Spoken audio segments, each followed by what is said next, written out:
Kinetics has been made in association with Road Race Parts. Top quality, best prices, no compromise. Head to roadraceparts.com to get parts for your racing vehicles now. Hello, welcome to a new episode of Velocity Kinetics. We're looking into the close of the F1 2014 season. Now, apologise if it looks like I'm a scruffy git and several videos are looking like I'm dressed in the same way, but this is a day, my very, very rare day off. I'm knocking out about 3 of these close together, so forgive the impression it might look like I don't do anything else. Now, F1 2014 close. What a season. What a season. Hybrids are now getting properly looked at, considering what F1's managed to prove, that how entertaining, how fun they can be.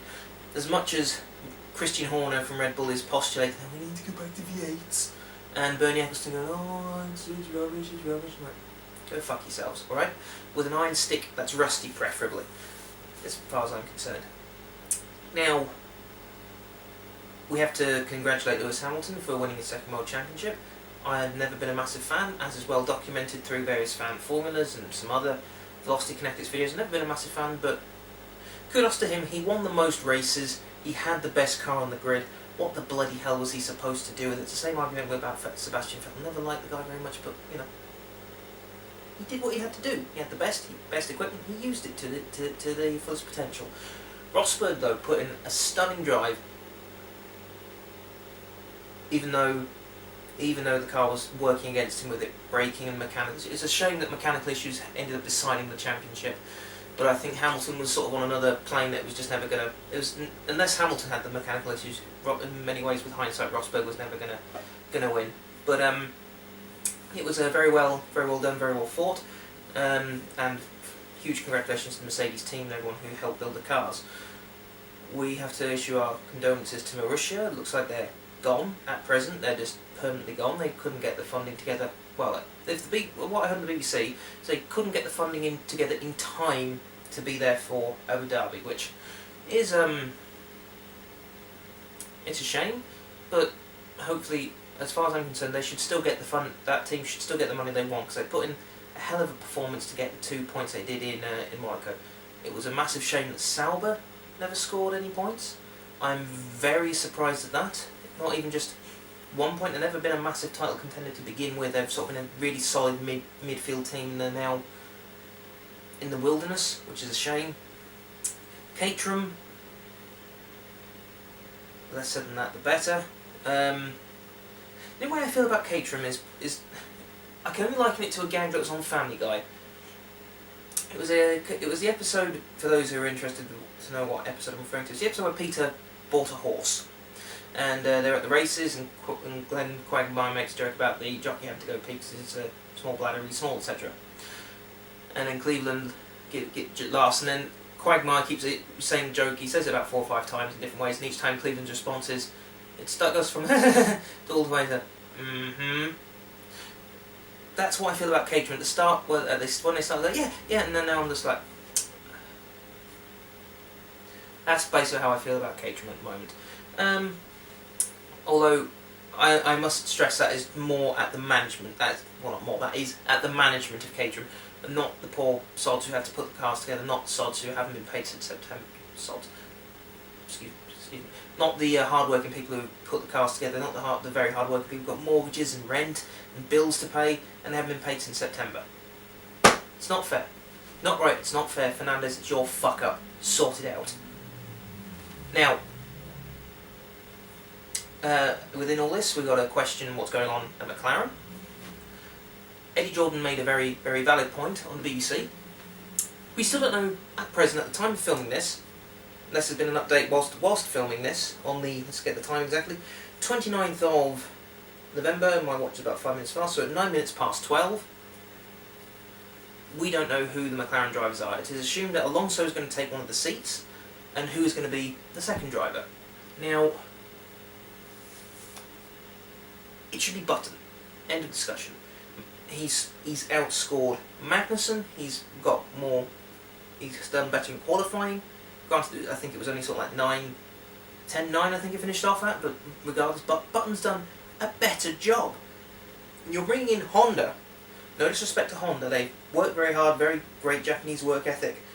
And top quality Japanese product. Bringing Honda, in the Abu Dhabi test days, they didn't cover a very lot of mileage.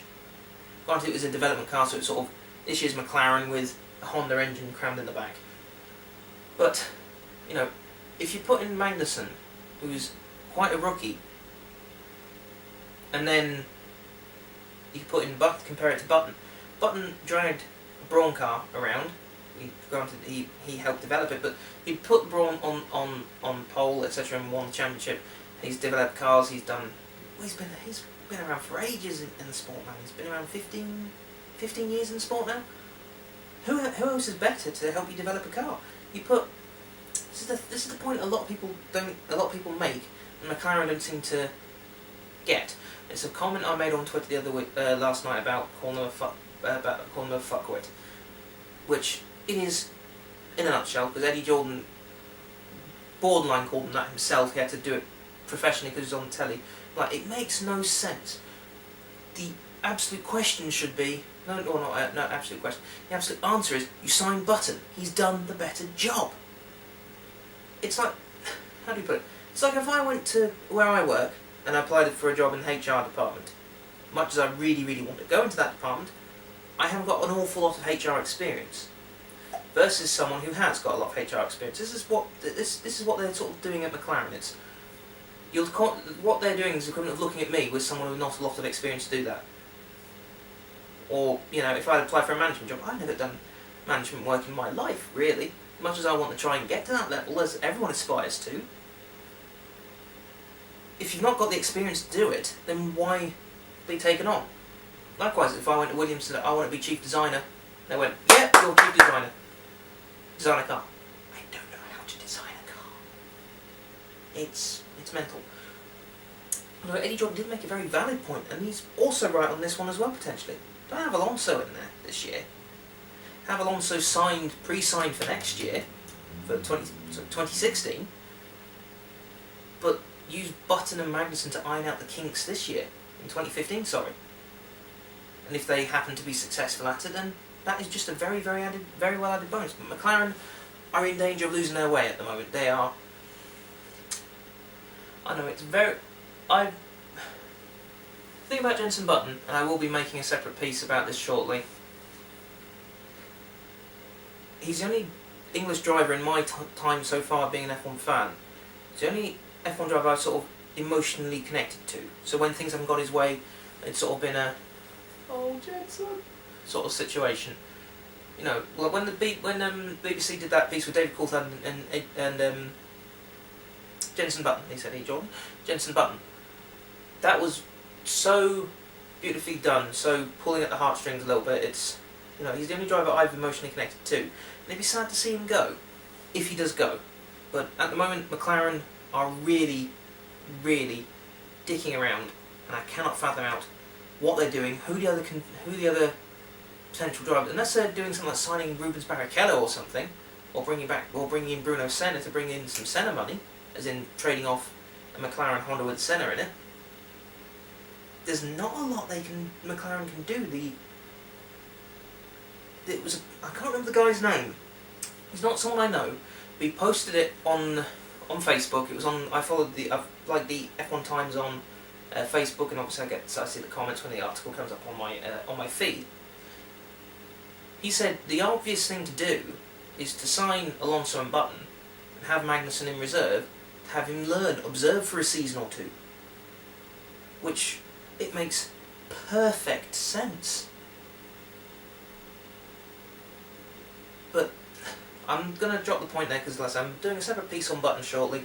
Probably the next video up, actually.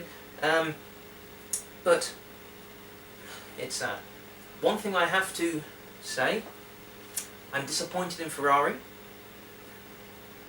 What a screw up they've made this year. Can't fault Raikkonen or Alonso. The car's just not been to Raikkonen's liking. Alonso, he dragged some performances out of that car that it shouldn't really have had. Their power unit's been a bit of a letdown, so that might have hindered Sauber, it might have hindered Marussia a little bit, but it's not been the best of units. Their season's been their worst season ever. Who knows? It's not gonna be immediately turned around overnight. It's not gonna probably be the next year. Be nice to see maybe some Vettel, some Schumacher-esque dragging out performances out of a Ferrari that shouldn't be up there from Vettel and Raikkonen next year. But who knows? I mean, you've got to respect Ferrari. You can like and dislike, but you have respect for the brand. Moving on to more pleasant news for me. Williams. What a season. Good Lord, Massa and Bottas. What a pairing. And what a great job Pat Simmons did with the FW36. I mean, what great branding they got with Martini. Car looks fantastic. It's a throwback to some of the old Lancia Deltas and the 037s, etc. Well, maybe it's not a throwback intentionally. It just looks that way because that's not been a while since Martini's been on a vehicle. It looks fantastic.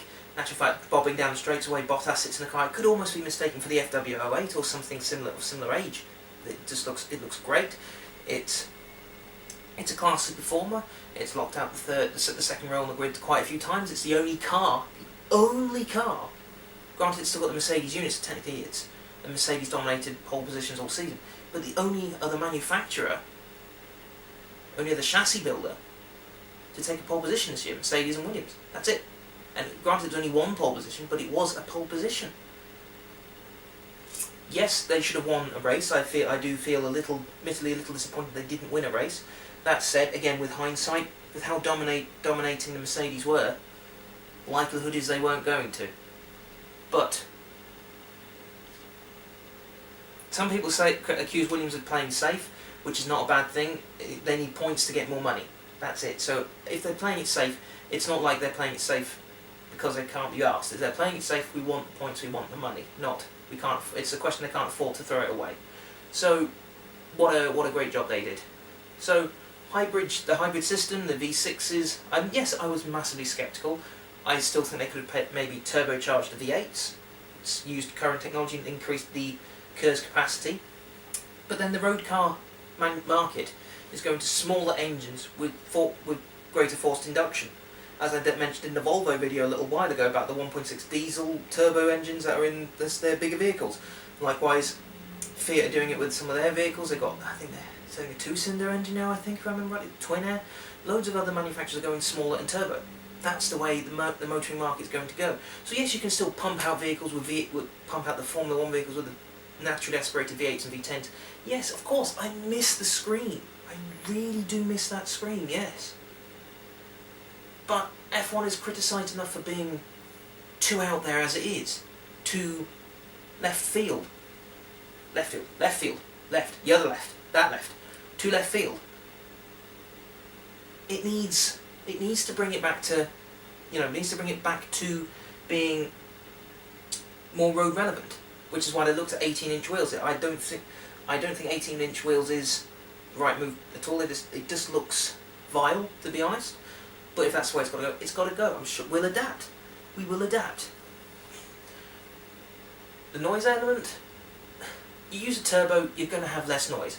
End of discussion. Look at the Pagani Huayra versus the Pagani Zonda. The Zonda makes a nice noise when it's driving along. The Huayra makes a sort of noise. Turbo, silenced. Kills noise. Doesn't take a genius to work that one out. Just look at the road. The hybrid system. I think they could have used even more hybrid. They could have used more electric. I'm not sure if the plan is still to make the cars into the pit on electric only, but who knows? But it has been a great season. Admittedly, perhaps not one of the vintage seasons. I think for me the greatest season from my lifetime has been the 2009 one with Jenson Button. And like I say, not because I got an emotional connection to the driver or feel like I got an emotional connection to his struggles, etc. But more because of how great the season was. Even a couple of my friends on Facebook, when they've posted things, it's always been F1 2009. My brother certainly did think F1 2009 was probably one of the better seasons as well. It's not been a vintage year, no. Admittedly, not a vintage year. Good year for for all things made in England. Mercedes engine, made in England. Mercedes car, made in England. Williams, made in England. Red Bull came second in the constructors, made in England. Granted, two teams who were also made in England, Wilshire and Caterham, have had problems. But for the most part, it's a showcase of what England can do motorsport-wise, and that is fantastic. Yes, we could do with some more English drivers. That's it. Caterham did use an English driver in Abu Dhabi.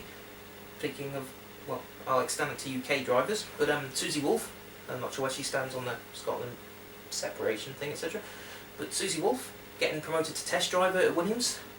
Tiffany Dell made. I can see the point Tiff is making, that there are women in lower categories that have got more success in that category than Susie Wolff has had. But the point is, Susie Wolff has made it to where she is now. Other women haven't. Take it how you want. She is there. End of discussion. So what can we think on F1 2015? Then, as I say F1 2014 close, what can we look forward to F1 2015? I'm not sure. Be interesting to see how Honda go. Honda engines tend to have most of their power up the high end of the rev range. All the performance engines, the Type R engines, have power up there. So who knows where it's going to be in the turbo vehicle. Nice to have a throwback to it. Be interesting to see how Williams can build on the FW36. Interesting to see if Red Bull could come back from an illegal front wing in Abu Dhabi, and disadvantaged Renault power. Be interesting to see whether Caterham and Marussia are back, or if a new team steps into the fold. It's probably a bit too late for a new team to step in now anyway. One other thing though is which is interesting. I want to see how long Bernie Eccleston's still going to remain in charge of F1, because he has lost the plot.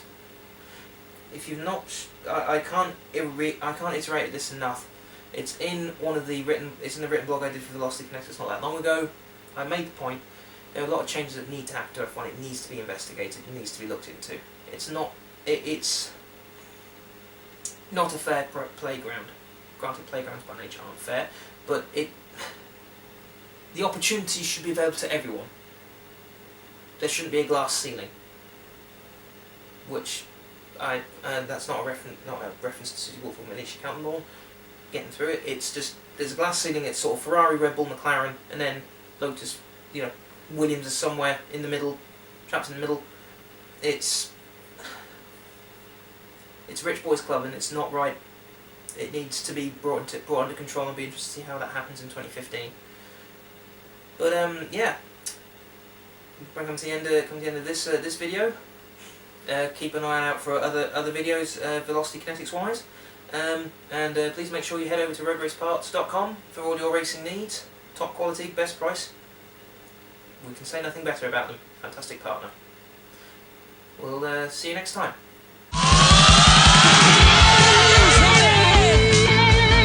Velocity Kinetics has been made in association with Road Race Parts. Top quality, best prices, no compromise. Head to roadraceparts.com to get parts for your racing vehicles now.